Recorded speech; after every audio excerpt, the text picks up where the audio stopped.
APEC. APEC. Isang linggong APEC, epektado ba ang naging buhay ng sambayan ng Pilipino sa nangyari nitong APEC Summit natin sa buong linggo? Lakay. Pakinggan natin ang report ni Precious. Oo. Panoorin natin ang report ni Precious.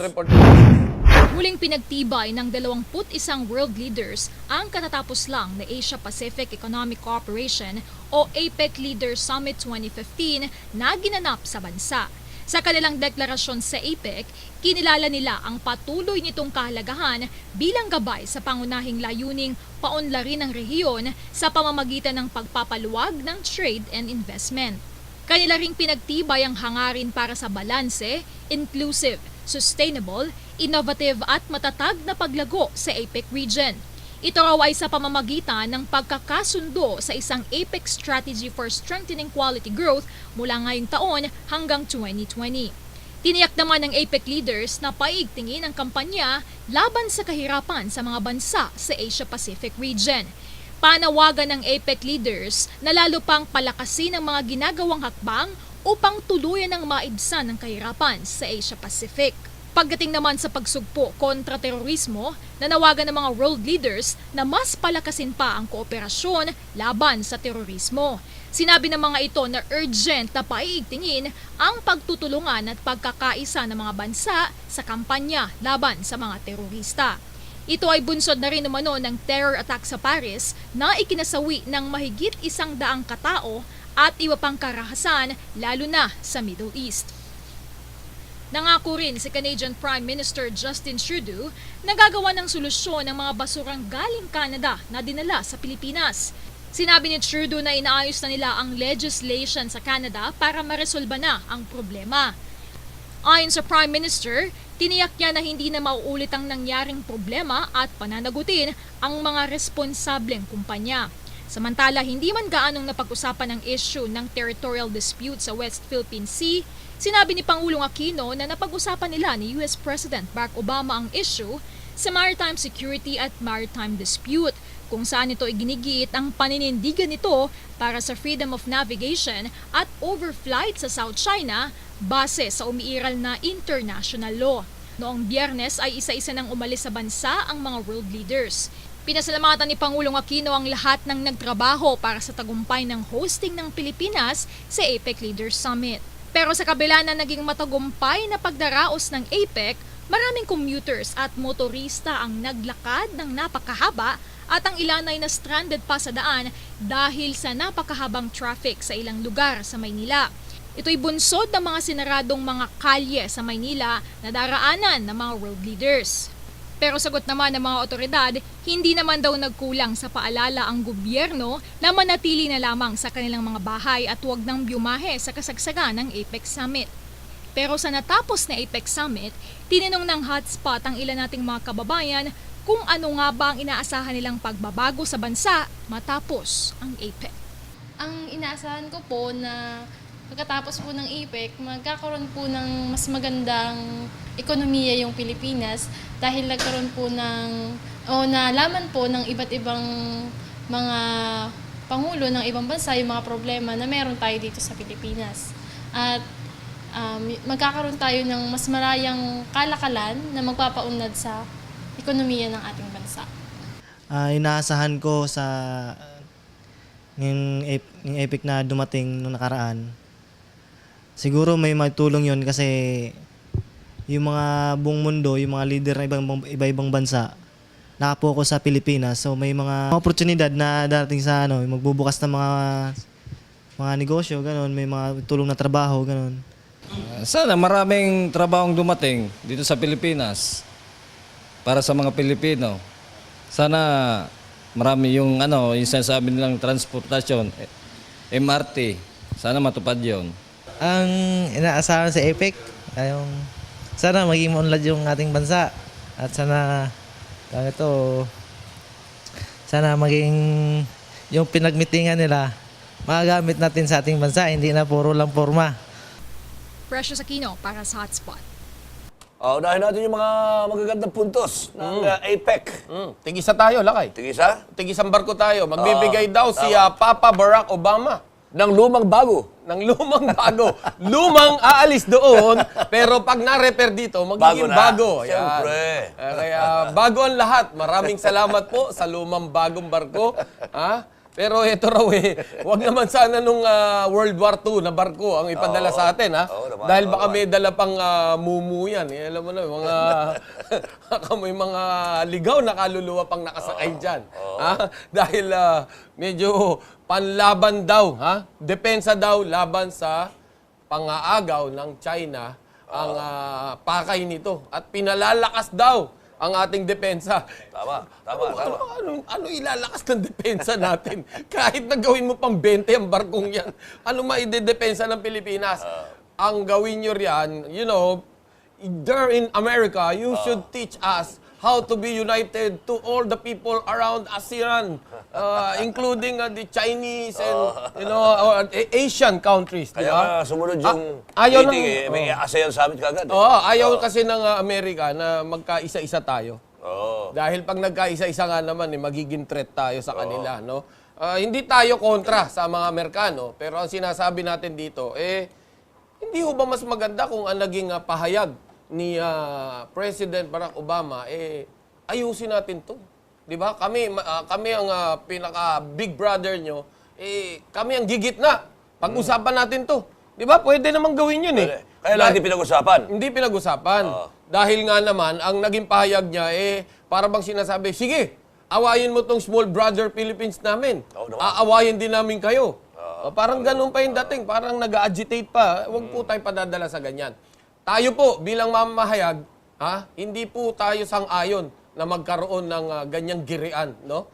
Hindi ho tayo sang-ayon sa ginagawa ng China na inaagaw po ang ating teritoryo. Pero mas hindi po tayo sang-ayon na magkaroon ng giyera dahil wala pong panama ang ating armas laban sa kanila. Si Bonifacio po. Kapag tayo naipit, nako. Edi tayo kawawa niya. Tayo kawawa para tayong panangga ng dalawang higante, di ba? Tayo yung gagamiting target paper. No? Pero maraming salamat pa rin. Maraming salamat pa rin. Pasalamat din tayo sa Vietnam. Naman, Dahil Vietnam. isa rin sa inaapi kung kaya't pirmahan sila sa ating Pangulo na nakahanda rin sila sumuporta sa atin. Pero yung mga Vietnamese, ang tatapang yan. Alalahanin mo, dyan ang mga magagaling na mga guerrilla. Yes. Dyan ang perfect sa mga jungle fighting. Yes, Diba? dyan natalo ang Amerika. Yes. Dyan natalo ang Amerika. Yung Vietnam War na yan, dyan sila nasira.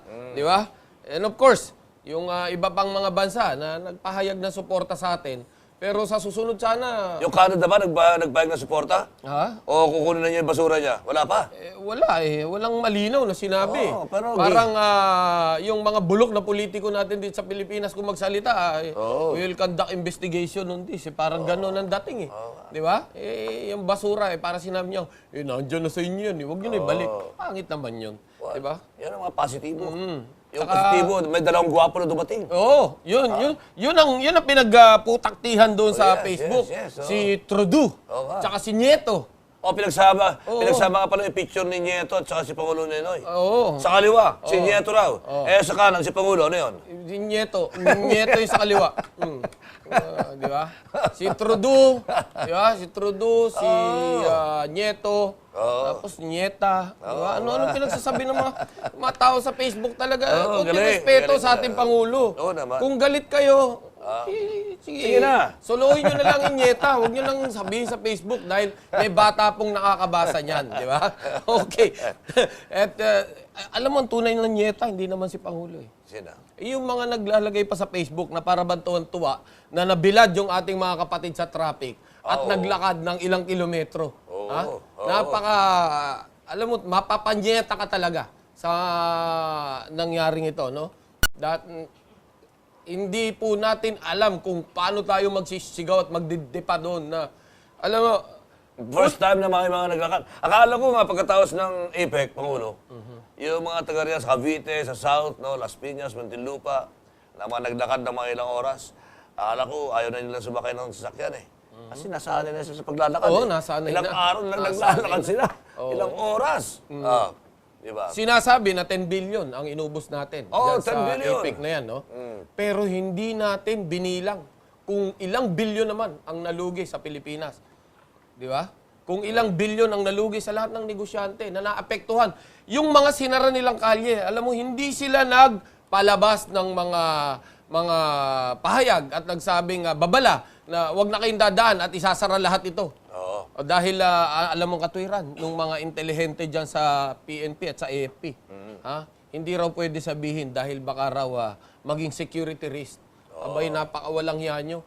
Isinampalataya nyo, isinakripisyo nyo, ha? Yung kapakanan ng mga maliliit na mamamayan para lang ipakita dyan sa mga foreign dignitaries, sa mga foreign leaders na maganda ang Pilipinas, ha? At maayos, at magarbo, ha? Naka-BMW. Oh? Oo nga, naka-BMW. Pero Binili yata yung mga BMW na yan, ha? hindi natin alam paano nga kinuha yan. 200 daw yan, 200. Kasama sa 10 bilyon yan. Alam niyo po, isa lang ang masasabi natin. Kahit anong gawin nyo sa Pilipinas, kahit na pagpatsi-patsihin nyo at isara nyo ang mata ng mga tao rito na para lang hindi makita yung kabulukan ng Pilipinas, abay, alam po nila yan. May kanya-kanya pong embahada rito yan eh. May report pong pinadadala sa kanila. Kaya alam nila na marami sa mga Pilipino, dahil sa kabulukan ng ating administrasyon, napakaraming patay gutom na Pilipino. Pinangalandakan ng Malacanang na puri-puri daw tayo ng mga leader ng APEC na nandito. Siguro, during the time na nandito sila, hindi natin alam, pagkatapos na magaling sila dito, o anong pagkukwento nila sa pagdating nila sa kanilang mga bansa. Tapos yung ginawa nyo rin sa Intramuros, maipasyal lang yung mga asawa ng mga leaders, pinagsasara lahat ng negosyo riyan. Pinagsasara lahat ng kalye riyan. Imaginein mo pati National Press Club, na pag-aari ng National Press Club, abay hindi makapasok yung mga empleyado, hindi makapagtrabaho. Abay ang dyaryo po walang holiday. Diyan po sa National Press Club, napakaraming dyaryo na diyan po ginagawa. Ayaw nyo papasukin. Ang imprenta po ay nasa port area. Ayaw nyo padaanin. Abay, iho di punggol kayo. Hindi. Siguro, kailangan na magkaroon ng class suit na idemanda ang gobyernong ito para singilin sa damages na ginawa nila dahil sa APEC na yan. Di ba? Mga taxi drivers, Pangulo, nakakakwento ako yung mga taxi drivers. Halos 90% siguro ng mga taxi drivers, puro abono. Hindi nakakakuha ng boundary. Yes. Kasi walang pasahero. Una-una, dito na sila. Hindi sila pwede lumapit doon. Sa malapit sa PICC at sa kayabang mga lugar. So, sipin mo mga taxi drivers na nagutom ang pamilya. Yun lang SM eh. SM, tama. SM, yung SM MOA. MOA. Oo. Di ba? Lahat yung buong makapagal na yan. Lahat ng nagnegosyo yan. Wala. Yes, oo. Lahat ng turista na nakatira dito sa may Rojas Boulevard. Siyempre, dapat 1 taon pa lang o 2 taon pa lang, pinaghandaan nyo na yan. 3 taon na yan, sinasabi nila paghahanda. Hindi kung nakapaghanda ang gobyerno, di dapat nangyari ito sa taong bayan. Hindi sana nagkaroon ng ganitong problema. Sana ay sinasabi nyo na, okay, dito na lang natin gawin. Alam mo, dapat sa Clark nga yan kung hindi sa Subic tama. Dahil nung panahon ni FBR, naging very successful nung sa Subic ginawa. At hindi ganyang kalaki ang ginastos. Pero may bumubulong sa atin kanina. Kaya raw nila ayaw gawin sa Clark dahil sa Pampanga ba yung Clark? Pampanga. At saka yung pangalan ng airport Makapagal. Yun, Diosdado Makapagal. Diosdado Makapagal. Ayaw nilang lapagan doon. Ayaw nilang lumapag doon. Oo. Dahil nga naman hindi pa rin makamove on. Yes, si hindi Pangulong makamove on. Noy. Di ba? Move on, sir. Magsi 6 years na. Magtatapos na sa termino. Pababa ka Hindi na. pa makamove on. Puro turo ka pa. Puro sisi ka. Pero pasalamatan natin itong si Japan First Lady Aki Abe. Oo. Di ba? Puri-puri yan. Alam mo, Pangulo? Kasi pumunta sa Payatas, hindi man na nagtatakip ng ilong. Oh, Hindi na bahuan yun. sa mga taga-Payatas. Yun ang tumutulong. So, Yun ang- ang dami mga leader dito na ayaw pumunta ng Payatas. Dahil nababahuan sila doon. Yes. Di ba? Pero yung ibang mga asawa, nandun sa Intramuros na Ayun. namasyal. Kasama si Chris Aquino. Ang, ano yan, acknowledged, tour guide. Tour guide. Tour guide. Tour guide. At na-sunburn daw siya Oo. nung itinur niya yung mga asawa, no? At nagpatsi-patsi daw ang kanyang balat. Kaya quits na yung mga naglakad na malayo. Abay, loko-loko pala itong babaeng to Ibang klase talaga. rin. Ibang klase ka Ibang klase talaga. hindi mo naisip na etong mga to naglalakad dahil kailangan kumain ng pamilya nila. Alam mo, mga kapatid natin, siguro sa 10 mga naglakad na yan, no, siyam at kalahati dyan, ha? Kailangan makapaghanap buhay dahil hindi kakain ng pamilya nila kung hindi sila makakarating sa patutunguhan Yung nila. mga tinatawag nating arawan. Yes. Arawan ng trabaho. Yes. Yung Kinakailangan yan yung trabaho. literal na isang kahig santuka. Yes, Oo. Kung hindi ka tatrabaho sa isang araw, alang kita, alang kain. Yes. Di ba? Oh, hindi gaya ni Chris Aquino. Hindi Hindi naman isang kahig santuka yan. marami na. Hindi, marami tumuka. Patuka yan eh. Marami. Patuka. Marami na kumahig. Oh, marami. Sabi ni Maria Osawa. Oo naman. Si Maria Osawa nagsabi nun, di tayo Oo, ha. tama, na marami nang kumahig at tumuka. Alam mo, naalala ko tuloy yung isa sa mga... Alam mo yung kapatid natin sa Labuhay, si Chari Villa? Yes. Meron siyang post. Nakita ko sa post niya na sabi niya, hindi ko rin lang siyempre ma-imagine, sabi niya na, andi dito kami sa International Media Center, di ba? Di ba, ang ginaw-ginaw doon, ang lamig-lamig doon. Samantalang yung mga kababayan natin, sabi niya, nakikita ko naglalakad sa gitna ng araw. Di ba? Grabe, Yun yung pinost niya. Alam mo, hindi man lang nagpadala ng shuttle. Di ba? Dati ang AFP nagpapadala ng truck para magsundo at ihatid yung mga tao. Bakit walang ganun? Bakit para bang sinabi nyo na wala kaming pakialam sa inyo? Di ba? Ngayon, kahapon, Sabado, tapos na APEC. Tama. Tapos na. Oo. Alam mo bang wala ka makitang pulis o traffic aid o MMDA man lang dyan sa kalye? Oo. Dahil ang katwiran, pagod daw sila ron sa APEC. Oo. Ayun, traffic na naman. Oo, tama. Kaya may APEC o wala, epektado ang taong bayan sa ginagawa ng Malacanang. Di ba? Kayo ang dapat sisihin dito dahil napakasama ng management nyo. Ang inyo, lagi nyong iniisip, basta't maganda tayo sa paningin ng dayuhan, abay, hindi baling pangit ang paningin ng taong bayan sa inyo. Abay, hindi po sila boboto sa inyo. Kaya yung Partido Liberal, abay, Marami na walang boto. Sorry. marami na naman na nagsabi, sorry, hindi na ako LP. Di ba? Pagka ganyan na ang sitwasyon, abay, isa lang ang patutunguhan nyo. Di ba? Kangkungan. Oo nga. Pagkatapos nito, siyempre, sabi nga nila sa Ingles, there is always a better way. Marami na tayong leksyong natututan dito. Sana naman sa sunod na APEC, kung magkakaroon pa ng APEC dito, hindi mas maganda na ang mangyayari.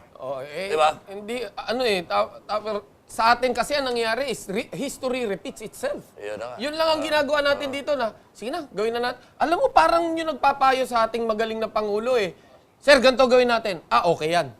Sir, ganito gawin. Okay yan. Mukhang purong ganun lang Walang nagsasabing, Sir, ganito po ang mangyayari dyan. Ganito ang masama dyan. Ganito ang good dyan. Siya, okay yan. Kaya sa speech pa lang niya, makikita mo na yung pagkatao niya. Pati sa implementasyon, abay, makikita mo pagkatao niya. Yung unang talumpati niya, Pangulo, di ba binanatan naman niya si Gloria? Si Aling Gloria na naman ang binanatan. Move on, di ba? Move on, kuya. Di ba? Kasi kapag hindi ka makapag-move on, sabihin ba naman na naging maganda sana kung maganda ang ginawa ng nakaraang administrasyon. Abay, hindi in fairness. Kahit paano may nagawa ho yung nakaraang administrasyon. Kayo ngayon pa lang kayo nag-uumpisa. Dahil magkakaroon ng APEC, pilit yung inahabol yung mga flyover na yan, yung mga overpass na yan, pinipilit niya ihabol, hindi na ihabol dahil bakit? Dahil may palakasan dyan sa inyo, lalo na sa DPWH. Dahil yung dyan sa may Makapagal, yung tinatayong yung skyway dyan na galing airport, Tama. ilang buwan na dapat tapos yan base sa kontrata, pero hanggang ngayon tuloy. Hindi na ihabol. Hindi na ihabol, pero walang penalty. Yung DMCI, yung DM Consunhin na yan. Bakit? Di ba? Magkano? Yan ang tatanungin natin dyan sa DPWH, ha? At sasaliksikin natin yung nangyayari sa mga construction na yan, nang malaman natin kung magkano talaga. Tsaka hindi rin nabanggit, Pangulo, na yung pangkinamumuhian nilang presidente, yung kinamumuhian nilang presidente, ang nagpagawa nung kung saan ginawa yung APEC. Di ba? Oo nga. Yung PICC. Oo. Sinasabi ng gawa ng kinamumuhian nilang presidente. Kung tawagin nila diktador. Yun. Kung tawagin nila berdugo. Doon. Ayun. Doon nila ginawa sa PICC. Oh, doon sa PICC.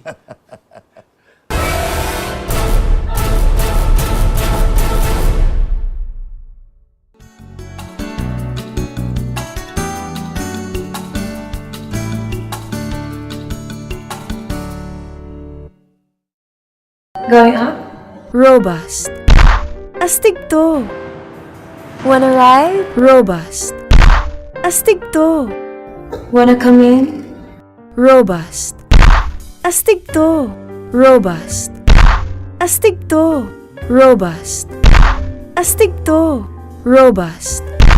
Astig to. Made by ATC Healthcare, your trusted life ally. Mahalagang paalala, ang Robust ay hindi gamot at hindi dapat gamiting panggamot sa anumang uri ng sakit.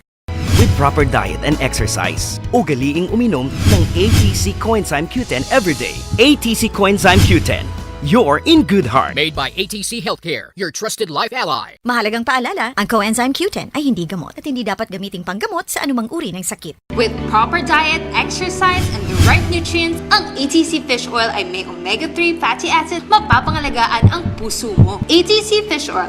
Love your heart. Made by ATC Healthcare, your trusted life ally. Mahalagang paalala, ang fish oil ay hindi gamot at hindi dapat gamiting panggamot sa anumang uri ng sakit. In the showbiz industry, there are 2 rules. 1, stand out, pakita mong magaling ka, and deserving ka sa industriya. And the second one, fat out. Kailangan mong i-maintain ng slim and healthy body dahil ang too much fat, bad for the health. Kaya naman ang secret ko to stand out, aside from proper diet and exercise, Fat Out. Fat Out has sweep and shred formula that contains psyllium husk and green tea extract. I stand out. Stand out with Fat Out. Made by ATC Healthcare, your trusted life ally. Mahalagang paalala, ang Fat Out ay hindi gamot at hindi dapat gamiting panggamot sa anumang uri ng sakit.